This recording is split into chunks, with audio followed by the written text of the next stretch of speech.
Okay, well, back out on the Mercury Comet today, and what we're going to do is, the last time we left off, I was playing with the transmission, as you can see over here. I got the transmission all together. That's considered ready to go. So what we're going to do today is we're going to start on this engine. I did a bit of a tear down on the engine in a previous video. I tore it down to the block. I decided not to go any further. I took both heads off and I cleaned them. I replaced all the seals and I lapped the valves. That's as far as I'm planning on going with this. So everything looked good in here. Like I said, I'm not going to go any further. So what I'm going to do now is I'm going to give this a wipe down. I had everything oiled off before. I've got brand new gasket kit. So I'm going to start with the heads, obviously. I'm going to put the head gaskets on. I'm going to put the heads on. I'm going to torque those down. 50, 60, and 70 foot-pounds is the information I have. So let me give this a wipe down. I still got to take off I think bits of the old gasket, or the old gasket's still on here. So I'm going to take the old gasket off, give this a wipe down, and I'm going to start putting the heads on and see how this goes. Okay, so I got the faces all cleaned up. I got the gaskets in place.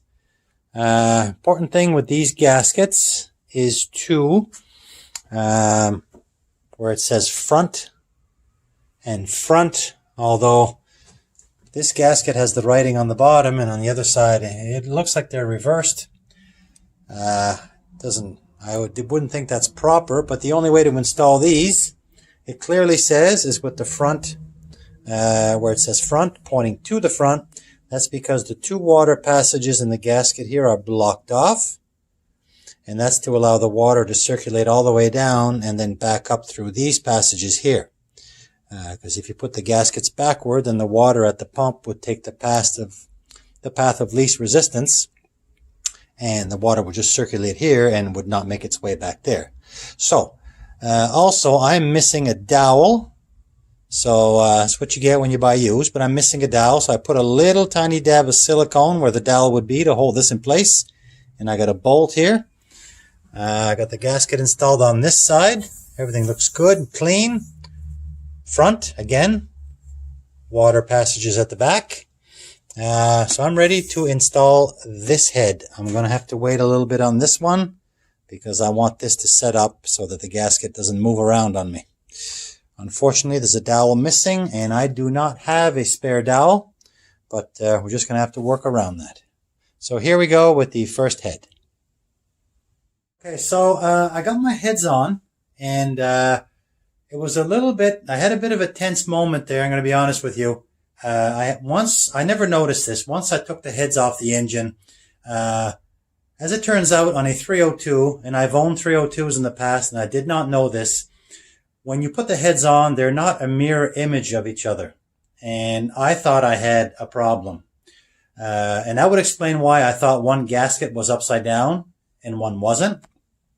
And in fact, it kind of was. And if you look at this engine, the heads are identical. Left head, right head are exactly the same. And I thought that was a problem, but that's how it's made. So basically, if you put the head on the driver's side, or if you're facing the engine, the left-hand side of the driver's side, the spark plugs are going to be pointing to the front. And when you put the head on the other side, driver's side or right-hand side facing, the spark plugs are pointing to the back. And I thought that this was a real issue. I thought I bought this thing and somebody just put two of the same heads on, and oh my gosh, it's a disaster. As it turns out, this is normal. So I got the heads on. Just gonna try to point you in the right direction here. The heads are on. The torques are, from what I could read, 50, 60, and 70 foot-pounds. It's normal to have the plugs facing one way on one bank and the other way on the other. So now I'm going to be getting ready for the intake manifold So I've got these little gaskets here that I got to put down. This one here and this one here. And they do recommend these have to be siliconed. So I will do that. Another thing. I was missing a dowel and I thought I didn't have a dowel, but of course I have a dowel. I have a spare engine. So I was able to salvage an old dowel and put that in. So my heads are on. I'm going to carry on now with the intake manifold. And so this was an eye-opener for me. I've owned Fords my whole life. I've had 302s. I've even changed plugs on 302s in the past. And I never clued in that the plugs were pointing in one direction on one bank and the other direction on the other bank. So learn something new every day. So let's carry on. I'm going to silicone these two seals in. And I'm going to lay the gaskets down and put this intake manifold on. Okay, now that we got that out of the way, I got my intake manifold gaskets laying in place. They were clearly marked, one face facing the head, so and that was good. They both worked out. I've got these little pieces in here, siliconed in place. All the notches line up. Everything looks good. I'm going to let this set up for a time. Same with this end. I'm going to let this set up because the intake manifold, which is right here, is quite heavy, and it would be very easy to knock these out of alignment. So I'm going to let this set up for a time. I'm going to do a final torque on the heads, and I'm going to give this one more final wipe. And of course, I'm going to have to re-clean my intake manifold because it's been getting covered in dust and stuff. But I'm going to re-clean this and then drop this in place. And then we'll be able to move on to all of our rocker gears and push rods. And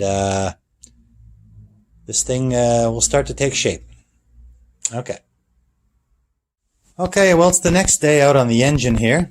First thing I did when I came in is I re-torqued the heads. So with all the information I could find, they recommended anything from 65 to 72. So I did 10 foot-pound increments. So I went 50, 60, 70. And because they mentioned 72, I went back and I retorqued everything to 75. So a couple of hairs over. That should be fine. I reinstalled all my rocker gear and push rods. I cleaned all them up. Of course, this is an older 302. This is a 1972 block. But these, at one point, would have been fuel-injected heads. So they're a little bit different than... this is the kind of heads over here that would have been on this engine, where you do the valve lash adjust by torquing this nut here on a stud. But on the newer style heads, which I'm told will work on this engine, it's a little bit different. This is a bolt, and there's a bit of a clip, and the whole thing just sits in there, and you torque this down to 23. I did 15, 20, and I bumped it up to 25. So I'm going to leave this alone for now. My gaskets, my little gasket pieces here are nicely set up from yesterday. And as per the instructions, I added a little dab of silicone at each corner. So what I'm going to do now is I'm going to attempt to install this intake manifold. I'm going to give it a wipe down, and I'm going to put this intake manifold in. Okay, so here is the engine with the intake manifold installed, torqued down to 25 foot-pounds. So, like I mentioned before, this intake manifold came off of the junk engine. So that's the main reason why I bought this engine, was for the manifold. So the manifold is in place. I salvaged the valve covers. These are the valve covers that were on the junk engine. So yeah, so I went from looking like this to this. So I'm pretty good with the spray bum. So this is one option.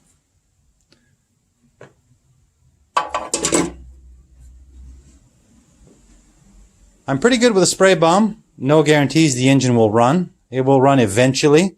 I don't know about this one. I'm not 100% sure. Again, 1972 block, EFI heads, intake manifold off of a 74, which was in a 1977 Bronco.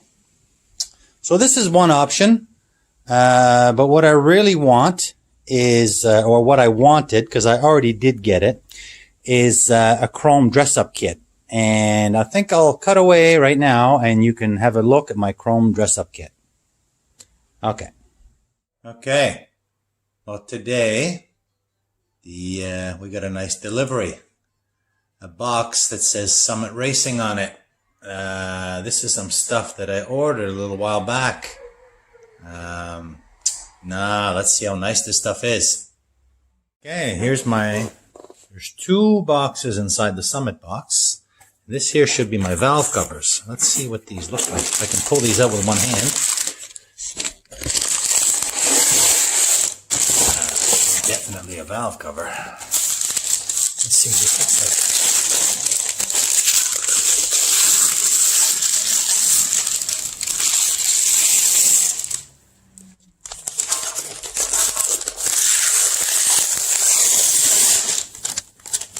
Oh, nice.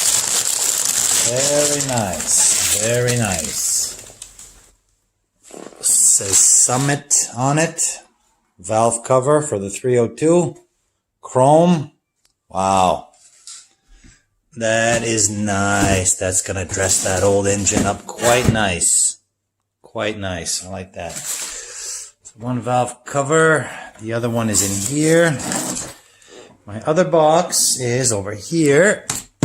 Excuse the filming. I say that a lot, I know. It's like Christmas morning here. Just bear with me. And here is the... Oh, look at that. That is so pretty. I think that's going to dress the old engine up quite nice. Nice air breather, 14-inch. Hopefully it's going to fit my 2-barrel Ford carburetor. It should. There it is. Christmas morning, Summit Racing. Yeah, I'm going to have to get on with this. Engine now. Okay. Now, if for any reason the chrome dress-up kit doesn't fit, I could always use these heads. Now, I do like these heads. I just really wanted to go for the chrome look. I'm going to swap these around a bit. So, of course, this engine has EFI heads, so it came with these crappy fuel-injected heads, which I really don't like. I mean, they're not horrible, but, you know, this makes it look modern, and I don't really like that look. Oh, excuse while I just pick this up. So what I'm going to do, when I decide to paint the engine, I'm just going to put these on to try to keep as much of the paint off of this as I can, obviously. I do want to paint this engine, and I want to paint the engine bright yellow, just a personal thing. This is not the yellow I'm going for. The yellow I'm going for is this one here. It might look similar in the distance. This is my oil pan. I painted this previously, and I'm painting the entire car this color, potentially. I've already started, got quite a few of the panels done. If you've watched any of my previous videos, that's the plan for now. Always subject to change, but that's the plan. Rust-Oleum yellow. So, I think what I'm going to do, you've seen what I got from Summit Racing, from my chrome dress-up kit. Just for the heck of it, I'm going to go get that, and I'm going to put on the engine, just to see if it fits, just to give you an idea what this thing could look like. It is starting to come together slowly. Once I'm done that, I'll flip the engine around. I'll install the oil pump and the oil pan. Okay. Okay, well, it looks like my goodies from Summit are going to work on this engine. So that's the valve covers that I want to put on. The air cleaner, obviously, this is you know, just for an old cheap engine. I think this would be a nice way to dress it up a little bit. I mean, there's nothing wrong with those whatsoever. But this is the look I want to go for, and I'm pretty positive I want to go with the bright yellow engine. Some people may disagree. Ford Blue might be better. I'm thinking bright yellow. I did a Mercury pickup years ago, long before I figured out how to film anything. And I had done the truck. It was a 64 Mercury pickup, M100, and it was turquoise and white, and I painted the engine turquoise, and I liked it. So, I don't know. That's kind of the idea I have right now. I mean, it kind of looks a bit like a turd now, because you see the old water pump in the block that was painted black at one point, but this is the look I'm going for. Little shiny bits from Summit Racing. I opted for the just the breathers here. It can act as an oil filler as well. I do have the grommets, and I ordered 2 just in case. I mean, I might need a line going back, PVC of some sort. But if I don't, I'll go with the 2 mushroom heads. I think they look good. This is what I'm going for now. But this is going to be for a little bit later. I'm going to pack away the chrome shiny bits because it would get absolutely destroyed in this mess. I'm going to pack all this back up, take it back inside, and I think I'm going to go with the EFI heads that I don't like. I'm going to put those on to keep the dust and debris off of the rocker gear, and I'm going to flip this engine around, and I'm going to carry on installing the oil pump and the oil pan. Okay, so that's where I'm going to end it today, or tonight I should say. I got the engine turned over. I put on the oil pickup tube, laid the gasket, as you saw, a couple dabs of silicone at each corner, and I got the oil pan on and torqued down. So that's it for now. I'm going to cover this back up, and more to come on this engine build, more to come on the 62 Comet. It's a work in progress. Thanks for watching, and I'll catch you on the next one.